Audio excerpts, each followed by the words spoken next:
2월 23일 화요일 아침입니다. 주와 같이 길 가는 것 430장 2절 찬송하겠습니다. 어린아이 같은 우리 미련하고 약하나 주의 손에 이끌리어 생명길로 가겠네. 한 걸음 한 걸음 주 예수와 함께 날마다 날마다 우리 걸어가리. 아멘. 오늘 하나님 말씀은 사도행전 21장을 보겠습니다. 말씀 봉독은 조혜인 전도사님 해주시겠습니다.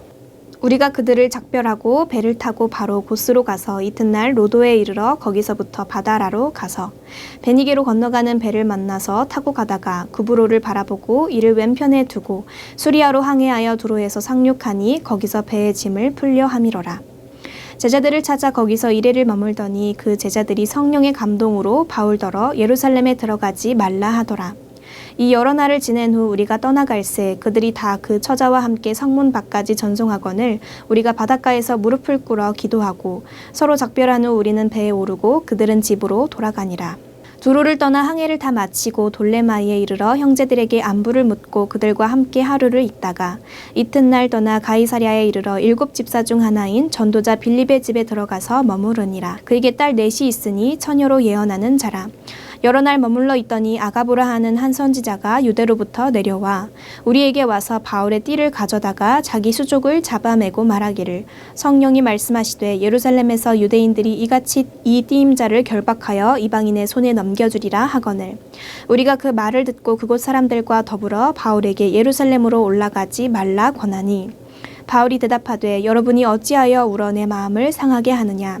나는 주 예수의 이름을 위하여 결박당할 뿐 아니라 예루살렘에서 죽을 것도 각오하였노라 하니 그가 권함을 받지 아니하므로 우리가 주의 뜻대로 이루어지이다 하고 그쳤노라. 이 여러 날 후에 여장을 꾸려 예루살렘으로 올라갈새 가이사랴에 몇 제자가 함께 가며 한 오랜 제자 구브로 사람 나손을 데리고 가니 이는 우리가 그의 집에 머물려 함이라. 예루살렘에 이르니 형제들이 우리를 기꺼이 영접하거늘 그 이튿날 바울이 우리와 함께 야고보에게로 들어가니 장로들도 다 있더라. 바울이 무난하고 하나님이 자기의 사역으로 말미암아 이방 가운데서 하신 일을 낱낱이 말하니 그들이 듣고 하나님께 영광을 돌리고 바울더러 이르되 형제여 그대도 보는 바에 유대인 중에 믿는 자 수만 명이 있으니 다 율법의 열성을 가진 자라. 내가 이방에 있는 모든 유대인을 가르치되 모세를 배반하고 아들들에게 할례를 행하지 말고 또 관습을 지키지 말라 한다 함을 그들이 들었도다. 그러면 어찌할꼬 그들이 필연 그대가 온 것을 들으리니 우리가 말하는 이대로 하라. 서원한 네 사람이 우리에게 있으니 그들을 데리고 함께 결례를 행하고 그들을 위하여 비용을 내어 머리를 깎게 하라. 그러면 모든 사람이 그대에 대하여 들은 것이 사실이 아니고 그대도 율법을 지켜 행하는 줄로 알 것이라. 주를 믿는 이방인에게는 우리가 우상의 제물과 피와 목매어 죽인 것과 음행을 피할 것을 결의하고 편지하였느니라 하니 바울이 이 사람들을 데리고 이튿날 그들과 함께 결례를 행하고 성전에 들어가서 각 사람을 위하여 제사 드릴 때까지의 결례 기간이 만기된 것을 신고하니라. 그 이래가 거의 참에 아시아로부터 온 유대인들이 성전에서 바울을 보고 모든 무리를 충동하여 그를 붙들고 외치되 이스라엘 사람들아 도우라. 이 사람은 각처에서 우리 백성과 율법과 이곳을 비방하여 모든 사람을 가르치는 그 자인데 또 헬라인을 데리고 성전에 들어가서 이 거룩한 곳을 더럽혔다 하니 이는 그들이 전에 에베소 사람 드로비모가 바울과 함께 시내에 있음을 보고 바울이 그를 성전에 데리고 들어간 줄로 생각함이로라. 온 성이 소동하여 백성이 달려와 모여 바울을 잡아 성전 밖으로 끌고 나가니 문들이 곧 닫히더라.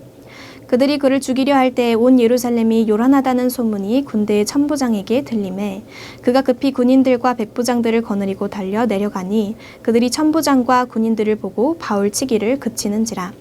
이에 천부장이 가까이 가서 바울을 잡아 두 쇠사슬로 결박하라 명하고 그가 누구이며 그가 무슨 일을 하였느냐 물으니 무리 가운데서 어떤 이는 이런 말로 어떤 이는 저런 말로 소리치거늘 천부장이 소동으로 말미암아 진상을 알 수 없어 그를 영내로 데려가라 명하니라.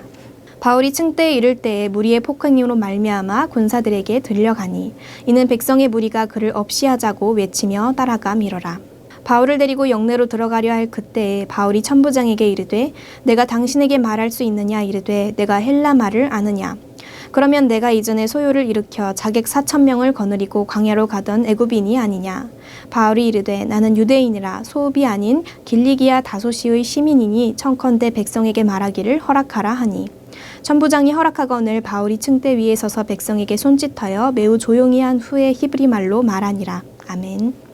자, 오늘 배경은 여전히 3차 바울의 전도 여행의 지도입니다. 예루살렘을 가기 위한 여정이 지난 장에 이어서 지금 계속 이어지고 있습니다. 사진으로 먼저 이어서 보겠습니다. 밀레도를 떠나서 첫 번째 사진은 어떤 윈드밀의 장면을 보고 있는데 고스, KOS, 코스라고 하는 섬에 있는 윈드밀입니다. 또 그 다음 사진은 바울의 도착 기념 교회, 코스에 있는 그런 바울의 도착 기념 교회죠. 거기에 가서 하루를 유숙하고 이튿날 세 번째 사진에서 보는 로도 섬의 린드만 항에 가게 되죠. 이 린드만 항을 바울만이라고 부르기도 한답니다. 이 린드만 항과 아크로폴리스 사진을 여러분 보셨고요. 그 다음 사진에는 이 로도의 바울 도착 기념교회가 있는데 바로 이 모습입니다. 그 로드에 가서 거기서 바다라라고 하는 항으로 가게 되는데 여기는 섬은 그리스인데 이 바다라는 지금의 터키 땅으로 되어 있습니다. 파타라라고 하는 곳인데 그 파타라까지 바다라까지 이르는 지도, 그동안의 지도를 한 장도 여러분 사진으로 지금 보시는 거고요. 그리고 그 파타라에 있는 유적지, 옛 도시의 모습을 잠시 보시고요. 이제 거기서 배를 타고 베니게, 페니키아라고 부르는 그 베니게로 건너가는 배를 타고 가서 구브로를 왼편에 두고 이 구브로는 바나바의 고향이었고 1차 선교여행에 지나갔죠. 사진은 없습니다. 이 구브로를 왼편에 두고 수리아를 항해해서 페니키아의 두로, 베니게의 두로항에 도착을 하게 됩니다. 이 두로의 지도를 보는데 이 두로가 천연의 요새였었는데 이 두로를 함락시킨 게 알렉산더인데요. BC 한 300 몇십 년경에 이 알렉산더가 7, 8개월의 시간을 거쳐서 육지에서 이 두로 요새 같은 항에 댐을 만들어서 그리고 쳐들어가서 함락시켰다. 뭐 그때 화가 났는지 뭐 한 지도자 2천여 명인가를 죽이고 뭐 몇만 명을 노예로 삼고 그랬다는 기록을 봤습니다. 여기에서 바울이 그동안 이런저런 루트로 또 갔던 사람들 또 여기서 만나는 제자들 형제들과 만나서 함께 지냈다 하는 말씀이 이제 나오죠. 그 다음 사진은 현재의 두로의 모습입니다. 자, 이 두로에서 제자들을 만나서 2일 동안 7일 동안 머물렀다 합니다. 제자들은 성령의 감동을 따라서 바울의 예루살렘 행을 걱정했죠. 그리고 바닷가에 모여서 무릎을 꿇고 기도하고 작별했습니다. 바울의 뜻이 확고하니까 뭐 그럴 수밖에 없었을 겁니다. 그리고 배를 타고 일행은 돌레마이라고 하는 예루살렘을 향하여서 조금 더 가까이 가서 거기서 형제들의 안부를 묻고 그들과 하루를 지내죠. 이 두로와 돌레마이의 교회는 스데반 순교 후에 예루살렘에서 추방됐던 헬라어를 말하는 유대 기독교인들이 여기에 와서 교회를 이루게 된 도시들입니다. 제자들은 안디옥에서 양육한 이들일 수가 있죠. 그래서 바나바와 함께 양육했던 이들을 다시 만나서 반갑게 교제하고 또 위로를 나누고 했을 겁니다. 그리고 8절 이하를 보면 이튿날 다시 배를 타고 이번에는 가이사랴로 가죠. 그리고 가이사랴에서 전도자 빌립 집사의 집에 머물게 되는데 거기서 예언하는 네 딸과 또 선지자 아가보, 이 아가보는 전에 예루살렘의 기근을 예언했던 예언자죠. 이 네 딸과 아가보를 통하여서 예루살렘에서 유대인들에게 바울이 결박을 당하고 이방인의 손에 넘길 일에 대한 예언을 듣죠. 그래서 많은 사람들이 진심으로 말렸어요. 가지 말라, 고생한다, 고난받는다. 그때 오늘 우리가 붙잡은 묵상의 말씀 13절로 바울이 이렇게 대답을 합니다. 왜들 이렇게 울면서 내 마음을 아프게 하십니까? 나는 주 예수의 이름을 위해서 예루살렘에서 결박을 당할 것뿐만 아니라 죽을 것까지도 각오하고 있습니다. 자, 이런 바울을 보면 십자가를 지고 나를 따르라 하신 예수님이 떠오르지 않습니까? 바울은 배가 정박할 때마다 곳곳의 교회에서 정든 제자들이나 믿음의 형제들이 석별의 정을 나누면서 진심으로 말렸지만 바울은 꾸준히 지금 예루살렘으로 가고 있는 겁니다. 두로와 돌레마이를 거쳐서 가이사랴의 전도자 빌립에 이르기까지 많은 사람들이 참마음으로 사랑하고 걱정하고 또 말리고 그랬죠. 그러나 바울은 위로는 받았지만 여정은 멈추지 않았습니다. 이게 여러분 십자가 길인 거죠. 십자가를 지고 주님을 따르기로 결단한 바울에게는 앞날에 박해가 있든 환영이 있든 그게 그다지 중요하지 않았던 겁니다. 이처럼 십자가 길은 정과 욕심을 십자가에 못 박고 순종하면서 가는 길입니다. 그러나 그 길만이 부활의 주님과 함께 영원히 살 수 있는 길이 되는 걸 생각하면 그걸 꼭 고난이라고만 하기는 어렵지 않을까 싶기도 합니다. 어쨌든 이렇게 걸음을 옮겨가는 바울은 계획했던 대로 오순절 절기에 맞추어서 예루살렘에 도착했습니다. 거기서 예수님의 동생이던 예루살렘 교회 지도자 야고보를 비롯해서 여러 지도자들과 만나게 되고요. 또 이방 선교에 대한 보고와 이해를 함께 나누고 그리고 바울에 대한 유대인들의 오해와 악감정을 함께 풀어볼 방도도 찾고 그랬습니다. 그러던 중에 아시아에서 절기를 지키러 왔던 디아스포라 유대인들에게 둘러싸여서 바울이 폭행을 당하게 되죠. 그런데 이 소요 때문에 로마 군인들이 출동하게 되어서 바울은 유대인들의 손에서 구원을 받았지만 대신 로마의 결박을 받게 된 데까지의 이야기가 오늘 21장의 내용입니다. 자, 이런 내용을 우리가 보면서 무엇이 정말 이게 유익한 길이 될지 또는 어려운 길이 될지 순간순간 그 시점에서 판단하기는 쉽지 않은 게 우리 인생의 여정이고 신앙의 여정이다 하는 생각을 갖게 되죠. 그러니 합력하여 선을 이룰 것이다 하는 그러한 믿음을 가지고 오직 순종하면서 나아가는 게 십자가 길이다. 이렇게 생각해도 좋을 것 같습니다. 이런 십자가 길을 어떤 길이라고 설명하면 좋을까요? 오늘 주신 말씀으로 몇 가지를 한번 다시 정리를 하겠습니다. 먼저는 사명으로 전진하는 길이다. 이렇게 말할 수가 있겠고요. 이건 무슨 다른 이유로는 갈 수 있는 길이 아니지요. 두 번째는 그래서 외롭다기보다는 고독한 길이다. 이렇게 말하는 것이 좋을 것 같아요. 바울도 이 길에서 고독했지만 외롭진 않았습니다. 오히려 많은 제자들과 형제들의 걱정과 만류가 있었고요. 그건 진심이었습니다. 그럼에도 불구하고 바울은 하나님 앞에서 고독한 사람, 단독자로 서서 그 십자가 길 전진을 결단하고 있지 않습니까? 그런 길이죠. 세 번째는 아버지의 뜻에 순종하는 길입니다.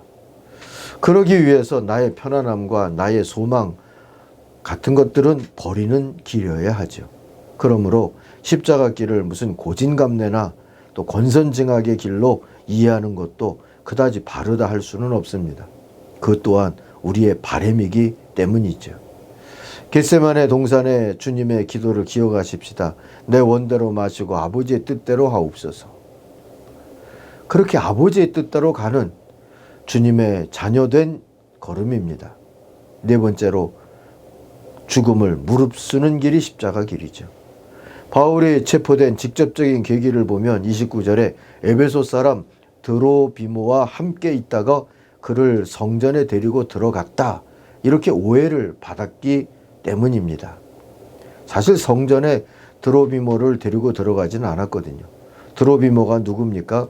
20장에서 우리가 그 이름을 보았었어요. 바울과 동행했던 7명의 이름 중에 하나죠. 에베소에서 살던 그리스도인입니다. 바울과 동행하여 이 예루살렘 행에 다짐을 하고 나섰는데, 디모데후서 4장 20절에 보니까 예루살렘에 동행하는 도중에 병이 나서 밀레도에 그를 남겨두었다, 이런 표현이 나와요. 그러니까 중간에 아파서 끝까지 바울과 동행하지는 못했던 사람입니다. 그러다 예루살렘에서 만난 것이죠. 아마 서둘러서 육로로 왔든지 뭐 그러지 않았겠습니까? 바울이 이 사람을 데리고 성전에 들어가서 성소를 더럽혔다. 이건 무고지만 이 무고를 당하고 말았어요. 28절 29절의 내용입니다. 분명히 무고였지만 유대인들 입장에서는 이게 얼마나 바울을 처단할 수 있는 호재의 기회이지 않았겠습니까? 몰려들어서 바울을 성전 밖으로 끌어내어 죽이고자 했고요. 그런데 치안을 담당하는 로마 군대 천부장이 이 소동의 소식을 듣고 출동해서 매맞고 있는 바울을 구출하고 자기 진영으로 데리고 들어갔다. 오늘 말씀이 여기까지죠.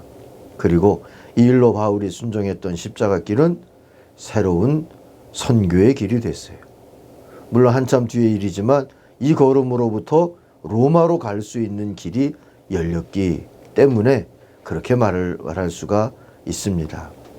바울은 그저 순간순간 주님의 손을 붙들고 순종했을 뿐인데, 주님은 부활의 역사처럼 훗날 그를 로마에서 세워주시는 그런 은혜를 베풀어 주셨던 겁니다. 자, 오늘의 말씀의 묵상의 결론은 요한복음 12장 24절로 우리가 삼았으면 좋겠습니다. 내가 진실로 진실로 너에게 이르노니 한 알의 밀이 땅에 떨어져 죽지 아니하면 한 알 그대로 있고 죽으면 많은 열매를 맺느니라. 여러분, 이 비밀을 기억하십시다. 그리고 이 비밀을 따라서 십자가 길을 묵상하면서 주의 부르심을 쫓으며 바른 신앙의 걸음을 걸어가는 오늘 저와 여러분의 삶이 되기를 주의 이름으로 축원합니다. 기도하겠습니다. 하나님 아버지, 십자가 길을 결단하고 주님을 쫓겠다고 다짐했던 우리의 신앙의 여정입니다. 그 결단을 다시 기억하게 하시고 또 순종하게 하시고 이루어내게 하여 주시옵소서. 오늘 병과 가난과 또 이 코로나와 여러 어려움 때문에 잠시 주저주저한 제자의 걸음이 있다면 하나님 또 한번 주님을 의지하고 힘을 낼 수 있도록 축복도 하여 주옵소서. 예수님의 이름으로 기도하옵나이다. 아멘. 하늘에 계신 우리 아버지, 아버지의 이름을 거룩하게 하시며 아버지의 나라가 오게 하시며 아버지의 뜻이 하늘에서와 같이 땅에서도 이루어지게 하소서. 오늘 우리에게 일용할 양식을 주시고 우리가 우리에게 잘못한 사람을 용서하여 준 것 같이 우리 죄를 용서하여 주시고 우리를 시험에 빠지지 않게 하시고 악에서 구하소서. 나라와 권능과 영광이 영원히 아버지의 것입니다. 아멘. 우리 같이 기도하겠습니다. 주님.